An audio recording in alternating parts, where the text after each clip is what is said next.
this is actually a really good topic because it is a financial strategy and a tool that you can use if you have high credit card balances or if you have multiple credit card balances and many different debt, right? Many different payments on that debt that you have to make, right? And the more payments you have on your debt, the more difficult it can make for you to pay, right? Because you might have your Capital One bill is due December 15th. Your credit, your Credit One bill is due, um, you know, December the 9th. So at the end of the day, you have all these different credit cards. So we're going to talk about what is called a balance transfer. We're going to talk about a balance transfer. So a balance transfer lets you transfer one debt from one credit card to another credit card that does not have any interest or most likely any debt whatsoever because it may be a new credit card that you're just getting, right?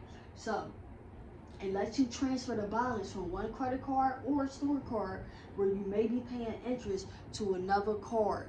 So to like what I said, guys, different companies give promotional um, type things when I want to give you approval.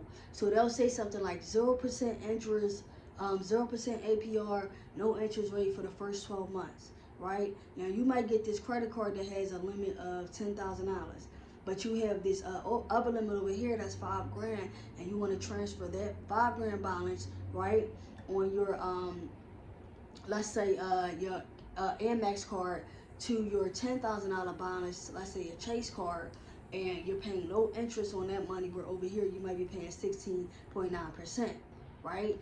So now not only is you paying it down faster, you might can pay it down faster because the interest is lower, so you're saving money on the back end.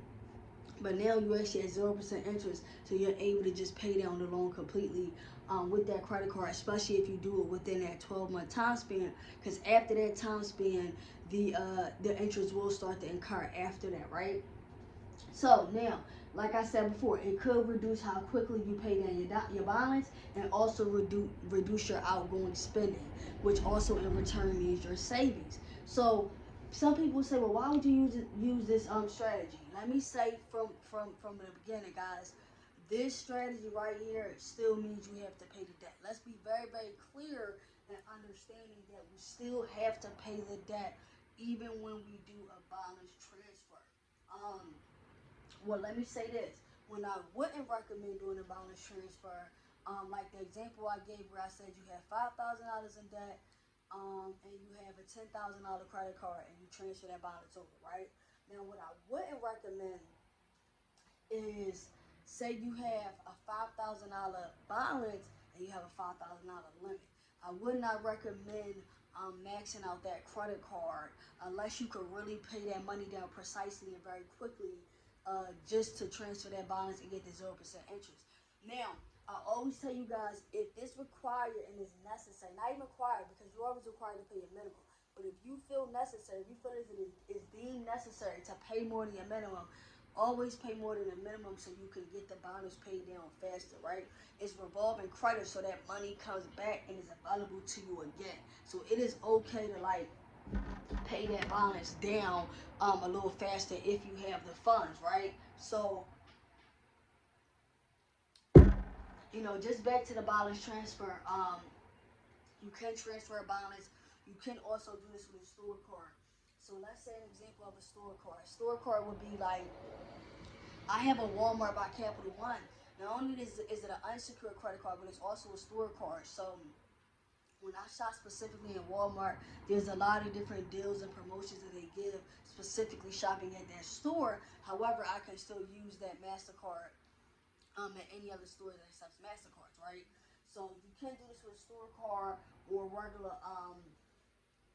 unsecured credit card. You wouldn't do this with a secure credit card because your limit is not going to really be that high, so your debt shouldn't really never be too strenuous to get out of, right? This is a strategy if you're really trying to manage a lot of credit card debt, or you could do, I talked about debt consolidation last time, right? If you're trying to manage a lot of credit card debt, or the balance may have just gotten a little bit too high where it just is smarter and a better financial decision when it comes to your money on transferring that money over, right? And using this strategy of balance transfer, right?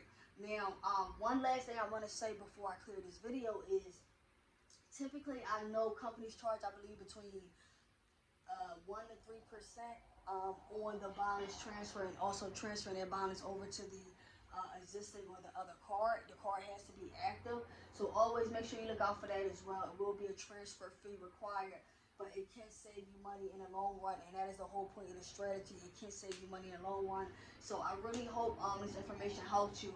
I hope if you're trying to really manage your debt and get it under control, the tips and the things I'm saying to you guys are really making a lot of sense, and you're able to put them in action and actually do it. So, you know, man, get us a video, a like, give us a subscribe. You know, if you like it, if you feel like I'm giving you guys some game, giving you some good information.